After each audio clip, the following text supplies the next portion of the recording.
Oke, bismillahirrahmanirrahim. Assalamualaikum warahmatullahi wabarakatuh.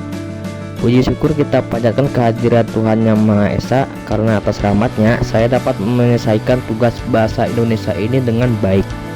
Pada kesempatan kali ini, saya Enhar Muzaki dari Rombongan JKT 102 akan memaparkan sebuah teks biografi tokoh nasional, yaitu The Wozzdeker atau yang lebih dikenal dengan Dr. Ernest The Wozzdeker. Teks ini disusun sebagai bentuk pemahaman terhadap struktur teks biografi dan kaidah kebahasaannya, sekaligus mengenal lebih dalam tokoh-tokoh yang berjasa dalam perjuangan bangsa. Semoga paparan ini bisa memberi manfaat dan menambah wawasan kita semua dan rekan-rekan. Wassalamualaikum warahmatullahi wabarakatuh. Kita masuk ke awalnya atau termasuk ke orientasi. Lanjut, The Wozzdeker merupakan salah satu tokoh perintis kemerdekaan Indonesia yang memiliki peran besar dalam menyebarkan gagasan nasionalisme. Ia lahir di Pasuruan, Jawa Timur pada 8 Oktober 1879. The Wozzdeker berasal dari keluarga Indo-Belanda dan dikenal sebagai sosok yang cerdas, berani, dan punya rasa keadilan tinggi sejak muda. Ia juga masih memiliki hubungan kerabatan dengan Multatuli, penulis novel Max Havelaar yang mengkritik keras sistem kolonial Belanda.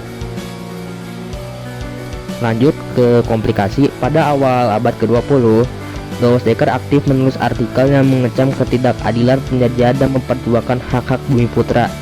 Ia kemudian mendirikan Indonesia Party pada tahun 1912 bersama Cipto Mangunkusumo dan Ki Hajar Dewantara. Partai ini menjadi organisasi politik pertama yang menyerukan kemerdekaan Indonesia secara terbuka karena aktivitasnya yang dinilai yang membahayakan pemerintah kolonial. Ia beberapa kali dibawa ke luar negeri, termasuk ke Suriname. Lanjut, setelah itu ia kembali ke tanah air. The Wozzdeker tetap konsisten dalam perjuangan lewat pendidikan dan tulisan-tulisannya. Ia mengganti namanya menjadi Danudirja Setiabudi sebagai wujud kecintaannya pada Indonesia.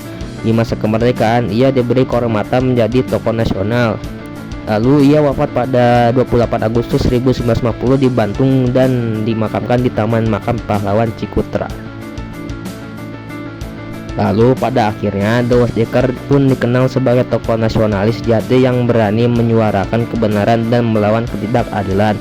Meskipun berasal dari kalangan Eropa, pemikirannya tentang kesetaraan dan kemerdekaan menjadi inspirasi bagi perjuangan bangsa. Hingga kini namanya tetap dikenang sebagai pelopor kebangkitan nasional dan simbol perjuangan tanpa pamrih.